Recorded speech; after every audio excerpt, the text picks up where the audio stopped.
નમસ્કાર વિદ્યાર્થી મિત્રો, જય હિન્દ જય ભારત. હું દેવાંગ રાવલ ડી ટીચના ડિજિટલ પ્લેટફોર્મ પર આપ સૌનું હાર્દિક સ્વાગત કરું છું. આજના વિડીયો લેક્ચરની અંદર આપણે વાત કરવાના છે most useful spellings, lecture number 4. તો ચાલો શરૂ કરીએ. આપણી પાસે સ્પેલિંગ છે વુડ. વુડનો મતલબ થાય કરીશ, પરંતુ જો ગુજરાતી વાક્યને ધ્યાને લેવી તો ગુજરાતી વાક્યના અંતે સે, શો, સી, શા એવી રીતે શબ્દો આવતા હોય છે. અને વુડ છે, વુડ એ શું છે? મોડલ છે, મોડલ ઓક્ઝિલરી વર્બ છે. તો સૌથી પહેલા આપણે એને મોડલ ઓક્ઝિલરી વર્બ તરીકે શીખીએ તો અહીંયા આપણે ધ્યાને દેવું પડશે કે વુડ છે એ વિનંતી કરવા કે ઈચ્છા જાણવા માટે પ્રશ્નાર્થમાં એનો ઉપયોગ થાય છે. આ ઉપરાંત ઈચ્છા દર્શાવવા કે પસંદગી બતાવવા માટે હકાર અથવા નકારમાં વપરાય છે. વાક્ય જોઈએ. I would like T. હું ચા લેવી પસંદ કરીશ. તો કરીશના સંદર્ભની અંદર વુડ જોઈ લીધું આપણે. I would like to listen western song. હું પશ્ચિમી ગીતો સાંભળવા માંગુ છું અથવા મને પશ્ચિમી ગીતો સાંભળવા ગમશે. પસંદગીની વાત હોય, પસંદગીની, ત્યારે પણ would નો ઉપયોગ થાય છે. જેમ કે would you wait for me? શું તમે મારી રાહ જોશો અથવા શું તમને મારી રાહ જોવી ગમશે? એના સંદર્ભમાં આપણે શેનો યુઝ કરીએ છીએ? would નો. આગળ વાત કરીએ ઓલ. ઓલ નો મતલબ થશે બધા જ, પરંતુ આ સમજવા જેવું છે.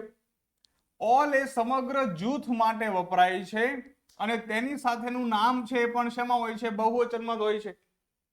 ઓલ એ વિશેષણ તરીકે વપરાય ત્યારે તેની સાથે મોટે ભાગે ધ આર્ટિકલનો યુઝ થાય છે. ઓલ ધ નો મતલબ થાય અમુક ચોક્કસ સંખ્યામાંથી બધા, અને ઓલ એટલે બધા. ઓલ ધ નો મતલબ થાય અમુક ચોક્કસ સંખ્યામાંથી બધા, અને ઓલ એટલે બધા. વાક્ય જો એટલે ખ્યાલ આવશે. All want to B happy. બધા સુખી થવા ઈચ્છે છે. કોઈ છે જ નહીં એવું દુનિયામાં જે દુખી થવા ઈચ્છે છે. બધા શું ઈચ્છે છે? સુખી થવું ઈચ્છે છે. તો અહીંયા ઓલ નો મતલબ શું થઈ ગયો? બધા જ. અહીંયા છે all the questions are easy. તો અહીંયા એવું કહે છે કે બધા જ પ્રશ્નો સહેલા છે, પરંતુ ઓલ ધ છે. ઓલ ધ નો મતલબ શું કરશું? અમુક ચોક્કસ સંખ્યામાંથી બધા.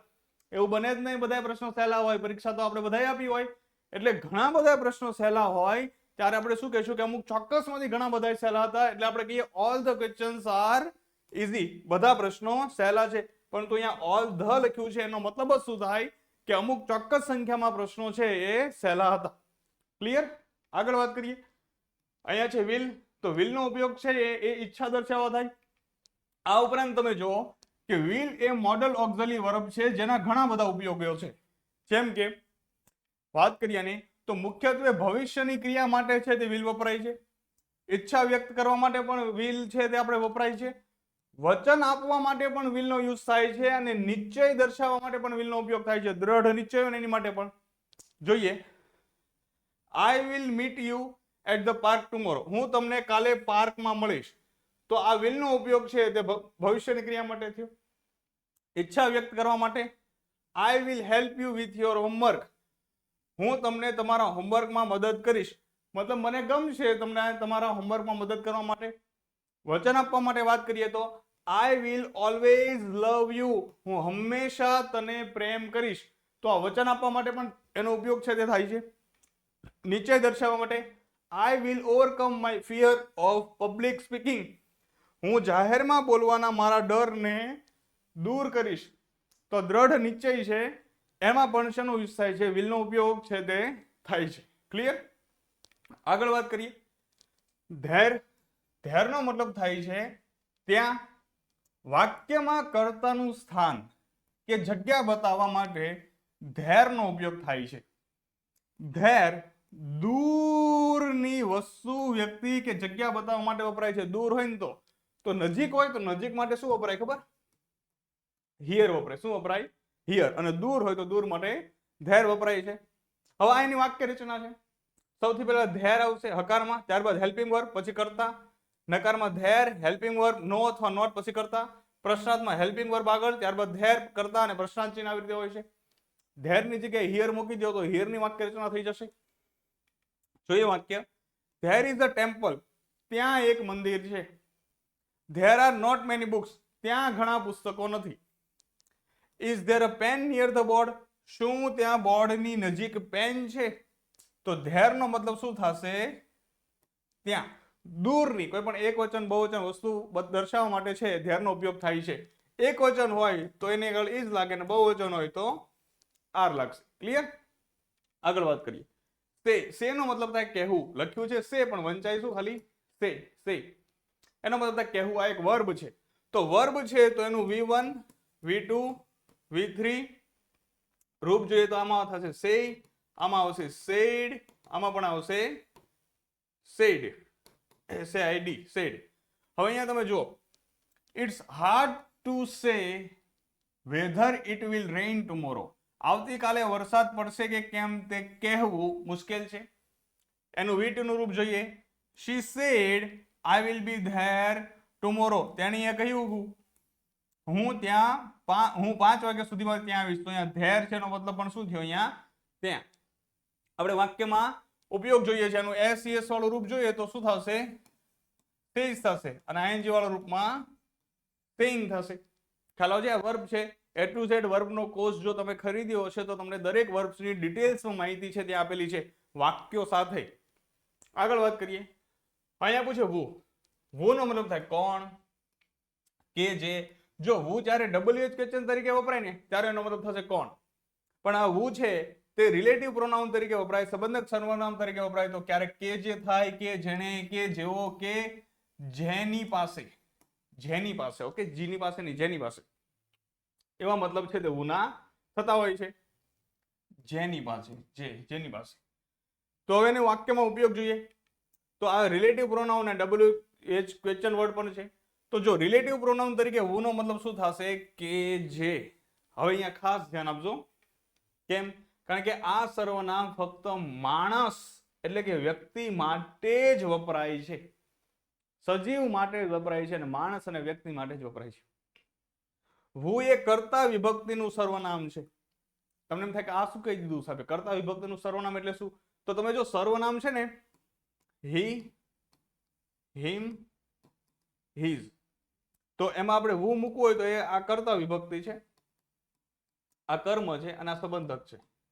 તો વુ અહીંયા આવશે. વુ કર્તા વિભક્તિનું સર્વનામ. કર્મમાં આવશે હુમ અને સંબંધકમાં થઈ જશે વુઝ. એટલા માટે કર્તા વિભક્તિનું સર્વનામ છે એને કહ્યું છે. તેથી તે વાક્યમાં પણ કર્તા તરીકે વપરાય છે. વુ ટોલ્ડ યુ. કોણે તને કીધું? તો કર્તા કોણ થયું? કોણે. ખ્યાલ આવે છે? એવી રીતે.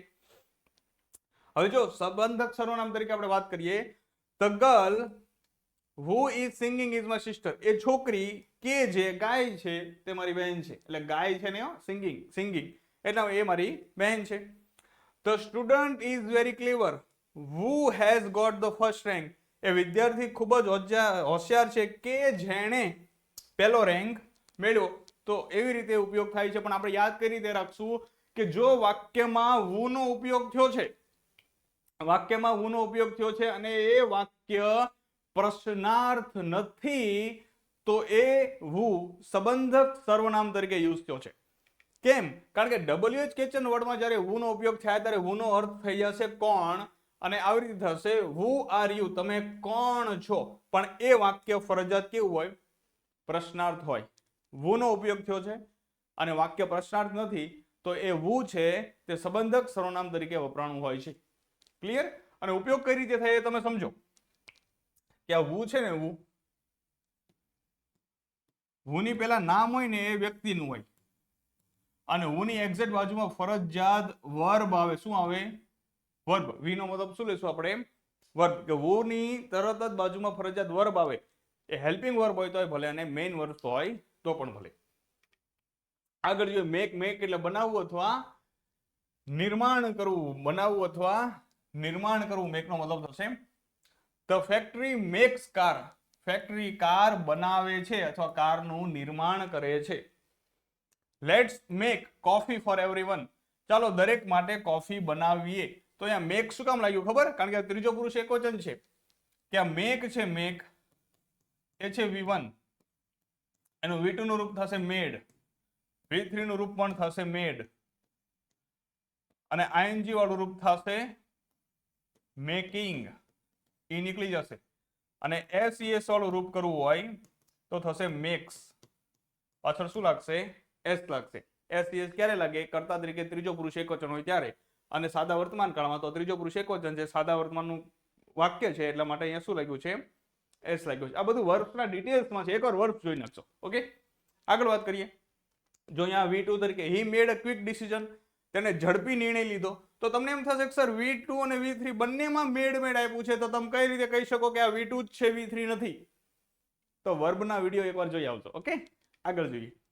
ડોન્ટ મેક મી ક્રાય, મને રડાવશો નહીં. આ વાક્ય છે તે એલન મસ્ક છે ઇન્ટરવ્યુમાં બોલ્યો હતો, એટલે અહીંયા લખ્યું છે ડોન્ટ મેક મી ક્રાય. તો ત્યાં પણ મેકનો યુઝ છે તે આપણે કરી શકીએ છીએ. ક્લિયર? આગળ વાત કરીએ. વેન એટલે ક્યારે? જ્યારે પ્રશ્નાર્થ સૂચક શબ્દ તરીકે વપરાય ત્યારે યુઝ થશે ક્યારે. અને રિલેટિવ પ્રોનાઉન તરીકે વપરાય ત્યારે એનો ઉપયોગ મતલબ થશે જ્યારે, ત્યારે. એટલે અહીંયા કીધું છે કે રિલેટિવ પ્રોનાઉન છે અને WH ક્વેશ્ચન વર્ડ પણ છે. રિલેટિવ પ્રોનાઉન તરીકે વેન નો મતલબ શું થશે? જ્યારે, ત્યારે. વાક્ય જોઈએ. બે સમયદર્શક વાક્યોને જોડવા માટે, કેવા વાક્યોને? સમયદર્શક વાક્યોને જોડવા માટે વેન વપરાય છે. ગુજરાતીમાં જે વાક્યની શરૂઆત જ્યારેથી થાય તે વાક્યની આગળ વેન વપરાય છે. વાક્ય જોઈ લો. When you come I shall inform you, જ્યારે તમે આવશો ત્યારે હું તમને જાણ કરીશ. આ વાક્યને આવી રીતે પણ લખી શકાય, આઈ shall inform you when you કેમ, હું તમને જાણ કરીશ જ્યારે તમે આવશો. એવી રીતે પણ લખી શકાય છે. અને WH ક્વેશ્ચન તરીકે વેન નો મતલબ શું થાય? ક્યારે. વેન વિલ યુ કમ, તમે ક્યારે આવશો. ક્લિયર થાય છે ને? આમાં સેમ ટુ સેમ કે જ્યારે વેન નો ઉપયોગ થયો હોય અને વાક્ય પ્રશ્નાર્થ હોય તો વેન નો મતલબ આપણે કરીશું ક્યારે. જ્યારે વેન નો ઉપયોગ થયો અને વાક્ય પ્રશ્નાર્થ ન હોય ત્યારે આપણે એનો ઉપયોગ કરશું જ્યારે, ત્યારે. તો એ સંબંધક સર્વનામ છે, રિલેટિવ પ્રોનાઉન છે, એવું આપણે માનીશું. ક્લિયર? આગળ વાત કરીએ. કેન એટલે શકવું, મતલબ કરી શકવું. આ છે ને ક્ષમતા, તાકાત દર્શાવે છે. Can A model auxiliary verb છે, એનો અર્થ થશે શકવું. ઉપયોગ શું છે? શક્તિ, તાકાત, ક્ષમતા બતાવવા માટે અથવા જાણવા માટે. જો બતાવવી હોય તો હકાર અને નકારમાં ઉપયોગ થાય, અને જાણવી હોય તો પ્રશ્નાર્થમાં ઉપયોગ થાય. જેમ કે they can run longer, તેઓ લાંબા સમય સુધી રન એટલે કે દોડી શકે છે, દોડી શકે છે. અને ચાલી શક્યો છે એવું કેવું હોય તો રનની જગ્યાએ શું કરીશું? વોક. વોકનો મતલબ થાય ચાલવું. ઓકે, અહીંયા દોડી શકે છે, અહીંયા શું આપ્યું છે? રન. એટલા માટે અહીંયા શું આવશે? લાંબા સમય સુધી દોડી શકે છે. આગળ વાત કરીએ. We can not live without air, આપણે હવા વગર જીવી શકતા નથી. છે તમારામાંથી કોઈ? તો કમેન્ટ કરજો. વી કેન નોટ, આપણી ક્ષમતા જ નથી. ખ્યાલ આવે છે? આપણી તાકાત જ નથી, આપણી શક્તિ જ નથી કે આપણે હવા વગર જીવી શકીએ. તો ત્યાં આપણે ઉપયોગ કરી શકાય છે. Can you solve this puzzle, જો તમારી તાકાત, તમારી ક્ષમતા મારે જાણવી હોય તો હું આને પ્રશ્નાર્થમાં ઉપયોગ કરીશ કે શું તમે આ કોયડો ઉકેલી શકો છો, આ પઝલને સોલ્વ કરી શકો છો. તો એવી રીતે કેનનો ઉપયોગ છે તે થતો હોય છે. આગળ જોઈએ. મોરનો મતલબ થાય વધુ અથવા વધારે. શી વોન્ટ્સ મોર આઈસ્ક્રીમ, તેને વધુ આઈસ્ક્રીમ જોઈએ છે.